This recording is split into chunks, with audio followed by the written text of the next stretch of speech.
Jailbreaking the G1 can be a fairly simple task as long as you're not trying to do it while on camera. I did it successfully last night. I failed a few times today while trying to do it on camera. Hopefully this time goes better. The first thing you're going to want to do is download the Dream image. That's the image file that you're going to put on the SD card to flash the phone with. That'll roll it back from the RC30 firmware to the RC29, which gives you root access on the phone. So the first thing you want to do on your phone is scroll down from the little status bar. Oh, sorry. When you plug in the USB, scroll down from the status bar and click where it says USB connected and mount the phone. That'll make the phone show up on your computer as it'll make the SD card in the phone show up as a thumb drive.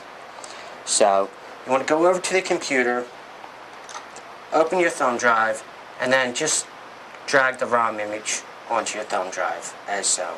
Make sure you format your card in FAT32 before you attempt to do this. If not, you can run into some random problems. It might work, it might not.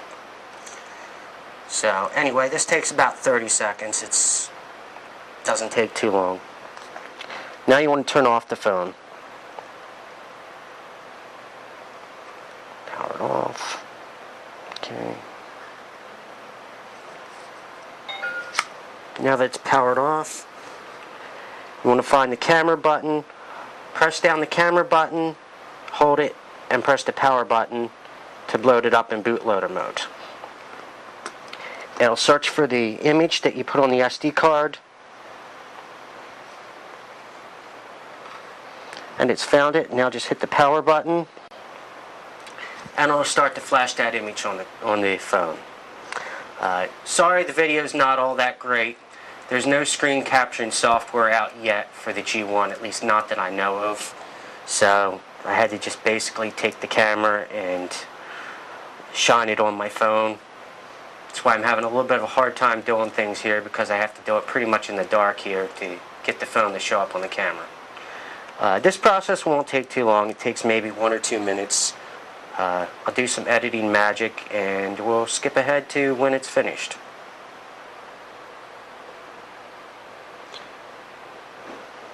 Now it's just checking to make sure that everything installed okay. This will take about another minute or so. Doesn't take too long. And everything's installed okay. So you're going to click in on the trackball. That brings you back to the bootloader screen. Then you're going to press the hang up and the answer button and the menu key all at the same time. It's a little bit difficult. And the phone should reboot.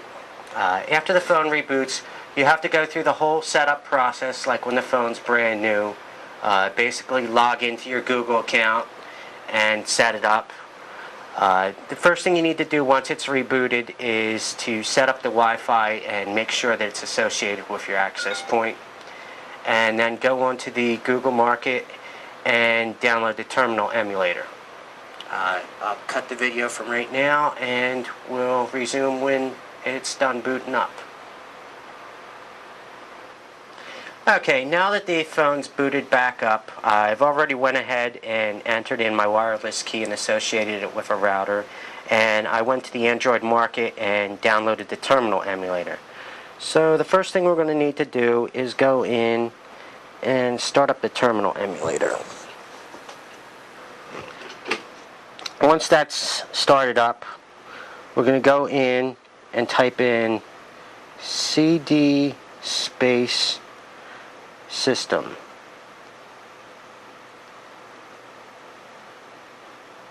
Enter, and then CD space bin.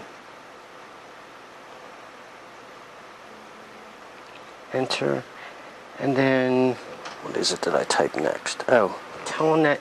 Type in next Telnet D.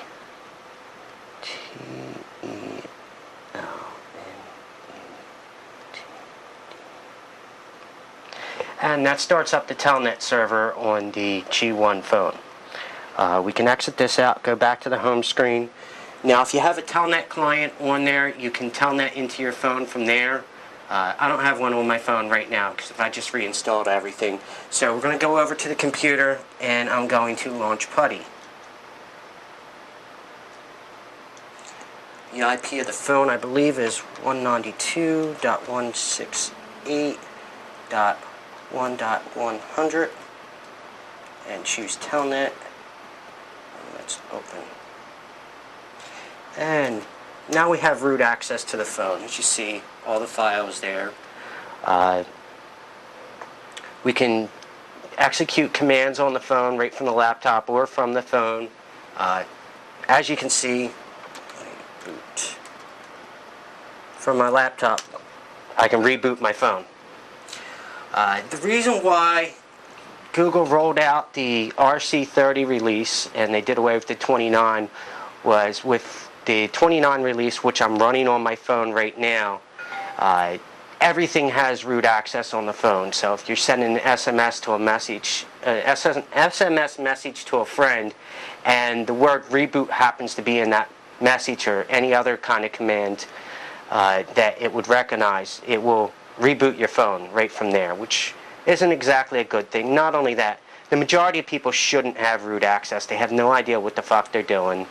I take no responsibility for you doing this to your phone and fucking shit up. You probably will, but hey, that's how you learn, right? By breaking shit. I've learned a lot from this phone. I learned a hell of a lot from my previous phone because I constantly broke it.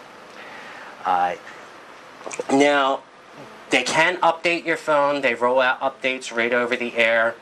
There is a way, after rolling it back to the RC29 firmware, there is a way to patch the RC30 firmware. I'll put a link in the show notes so you can upgrade to that and still have root access. I'm not going to show how to do it on this show right now because it's not hard, but it's not simple. I'm not bothering to do it on my phone because you're required to patch the backup system in the phone, which I don't want to. I don't want a chance breaking it. Not only that, Cupcake's going to be released in like a week or two, which is the new firmware for the Android operating system. And most likely, once that's released, it's going to be a whole nother process you'll have to go through in order to jailbreak your phone. But now you have root access to the phone and you can run whatever programs you want.